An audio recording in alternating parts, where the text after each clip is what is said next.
Assalamualaikum warahmatullahi wabarakatuh ya. Jumpa lagi saudaraku dan Kamis ya dimanapun Anda berada. Ajar materi kali ini tentang olah batin. Ya, jadi olah batin ini adalah mengolah batin Anda. Ketika Anda kecewa, Anda olah ya supaya Anda ini tidak kecewa. Gitu. Nah, itu adalah olah batin. Atau ketika teman-teman weton Kamis ya mendapatkan perasaan bahwasanya saya ini menangkap sebuah energi ya di sebuah tempat atau perasaan itu tidak enak, saya mau berangkat kerja ya tiba-tiba perasaan saya tidak enak, Anda bisa masuk ke dalam batin Anda untuk mendeteksi apa yang akan terjadi. Itu juga olah batin. Nah, atau ketika teman-teman weton Kamis ini ya dihadapkan pada sebuah masalah ya, masalah tentang kehidupan, masalah ekonomi, masalah pokoknya masalah ya. Nah, di situ kan ada pertimbangan ya, pertimbangan akal, pertimbangan pikiran, pertimbangan batin, pertimbangan tindakan. Nah, ketika Anda menggunakan dimensi batin, itu dimensi rasa gitu. Anda mendeteksi dari rasanya, dari energinya. Kira-kira masalah yang Anda hadapi itu negatif atau positif gitu. Itu akan kelihatan. Ya kebanyakan masalah itu negatif ya. Tapi bisa jadi ya teman-teman weton Kamis, masalah yang Anda hadapi saat ini itu hanya sebagai awal gitu ya, sebagai awal masalah yang lebih besar lagi yang akan Anda temui, yang akan Anda hadapi di masa yang akan datang. Ini saya contohkan diri saya supaya nanti tidak dikira ngomong doh. Saya bekerja di sebuah perusahaan ya, saya keluar dari perusahaan itu ya, ikut partner kerja itu ya, yang menjadi partner ya.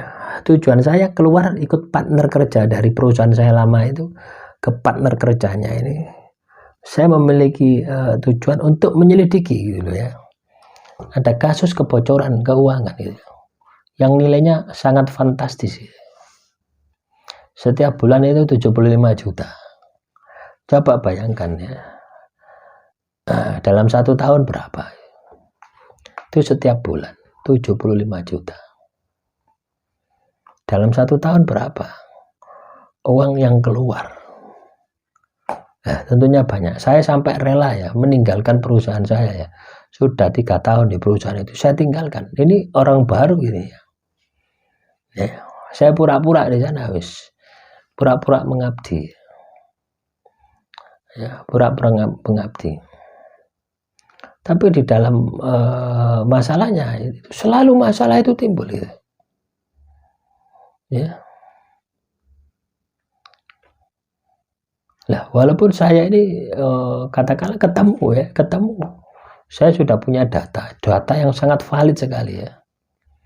Sampai saya ini sita ya. Ketemu waktu itu saya audit kurang lebih 350 juta. 500 juta, setengah M. Ya, saya ambil rumah, saya ambil mobil. Orang yang melakukan tindakan seperti itu, saya sodori. Ya, saya sodori. Anda pilih di penjara atau Anda pilih menyerahkan semua aset yang sudah Anda gunakan, yang itu berasal dari perusahaan ini. Saya pikir senang teman-teman ya. Saya pikir senang ya.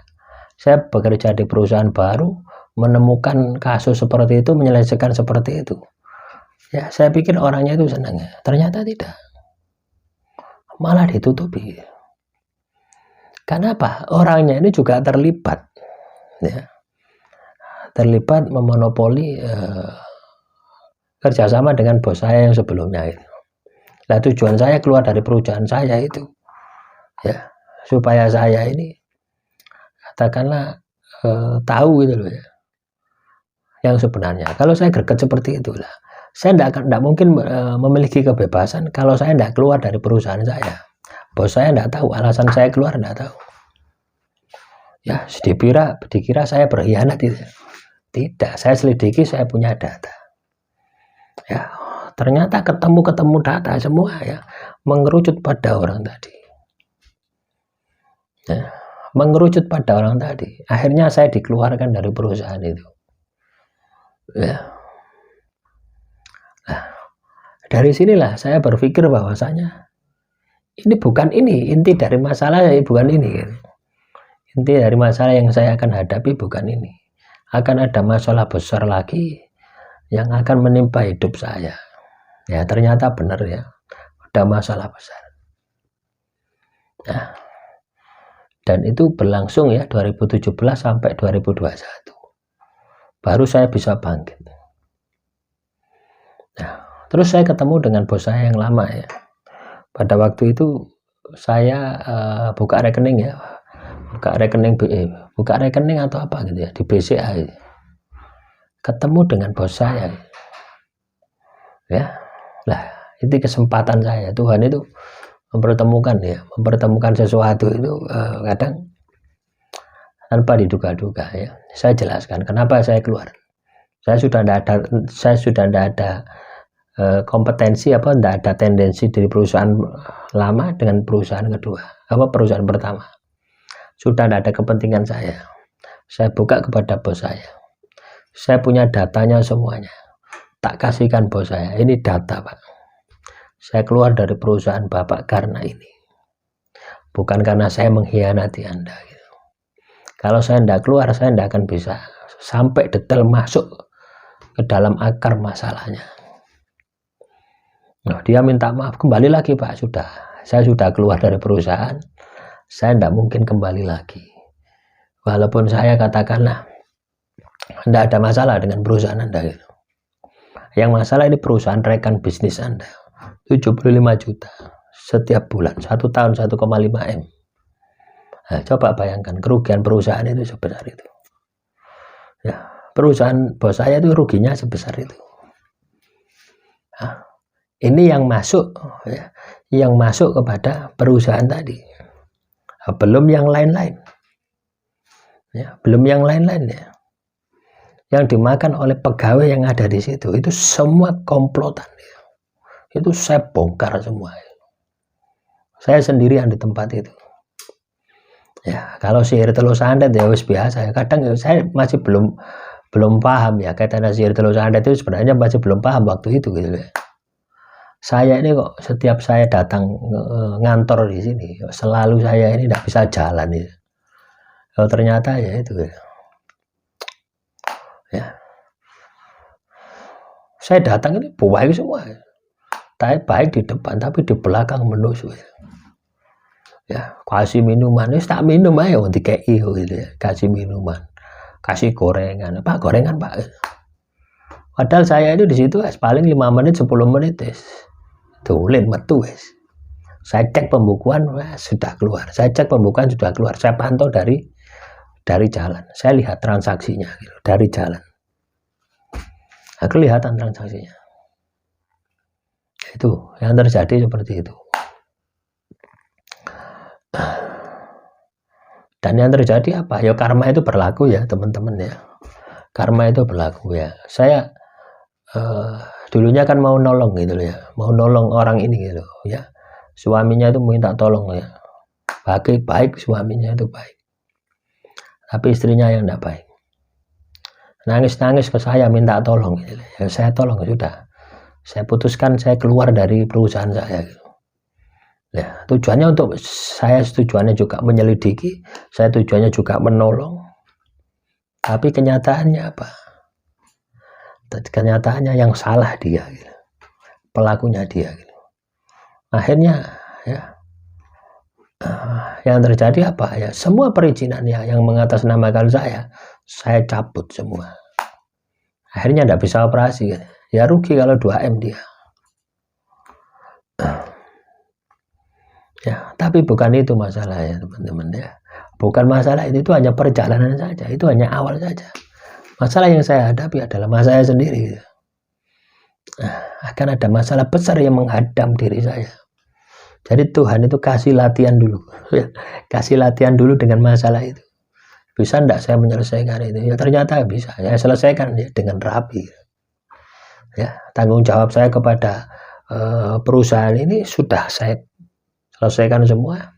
Kepada bos saya yang lama sudah tidak ada beban. Pak, ini semua data ini seperti ini ya, Terus juga untuk soal perizinan, ya, karena dia sudah mengkhianati saya gitu ya, juga mengkhianati Bapak.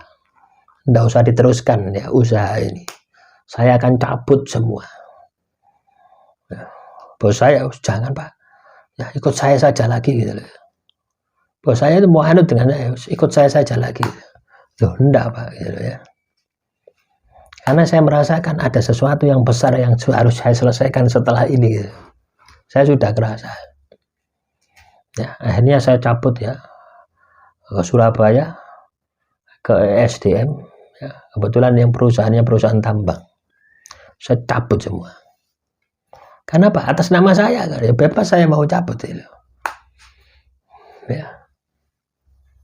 Nah, yang terjadi apa? Selang saya cabut itu bingung Pak, ini saya minta maaf, sudah.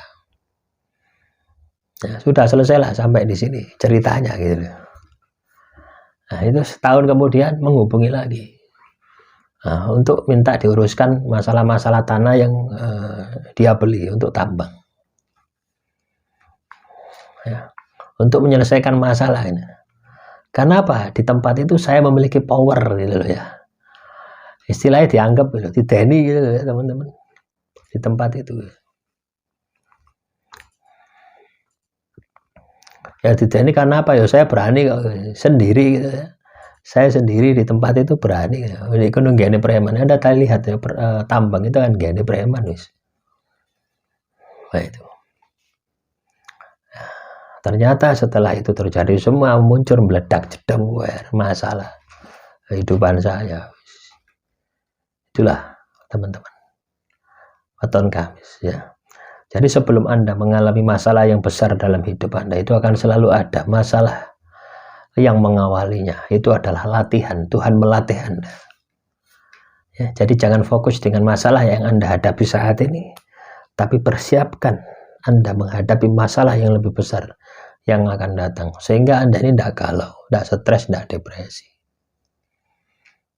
Ya, tetap semangat, tetap optimis teman-teman Weton Kamis dimanapun Anda berada. Assalamualaikum warahmatullahi wabarakatuh.